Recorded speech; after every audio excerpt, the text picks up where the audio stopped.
കാൽക്കുലേറ്ററിൽ നിന്നും റോബോട്ട്സ് വരെ, കാളവണ്ടിയിൽ നിന്നും എയറോപ്ലെയിൻസ് വരെ മനുഷ്യൻ ഇന്നും പുതിയ പുതിയ മാറ്റങ്ങൾ കൊണ്ടുവന്ന് ലോകത്തെ മാറ്റിക്കൊണ്ടേയിരിക്കുകയാണ്.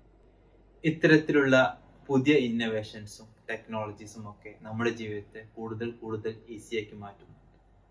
അതുപോലെ തന്നെ ലോകത്തിന്റെ ഓരോ പുതിയ മാറ്റങ്ങളിലും ഒരുപാട് പേർക്ക് ജോലി നഷ്ടപ്പെട്ടിട്ടുമുണ്ട്. കമ്പ്യൂട്ടർ വന്നപ്പോൾ ധാരാളം ക്ലർക്കുമാരുടെ ജോലി പോയിട്ടുണ്ട്. അതുപോലെ തന്നെ പ്രിന്റർ വന്നപ്പോൾ ടൈപ്പ് റൈറ്റർ തന്നെ ഇല്ലാതായിട്ടുണ്ട്. ഇതുപോലെ മനുഷ്യന്റെ ഓരോ പുതിയ പുതിയ വളർച്ചയിലും ഇത്തരത്തിലുള്ള ധാരാളം ജോലി നഷ്ടപ്പെടലുകൾ ഉണ്ടായിട്ടുണ്ട്. AI അഥവാ കൃത്രിമ ബുദ്ധി അതിവേഗം വളർന്നുകൊണ്ടിരിക്കുകയാണ്. AI ഈ അമിത വേഗത എലോൺ മാസ്കിനെ പോലുള്ള വലിയ വലിയ ആളുകളെ പോലും ഭയപ്പെടുത്തുന്നു. അദ്ദേഹം AI കുറിച്ച് പറയുന്നത് AI ഈ അമിത വേഗത ത്വരിതപ്പെടുത്തിയിട്ടില്ല എങ്കിൽ അപകടമാണ്.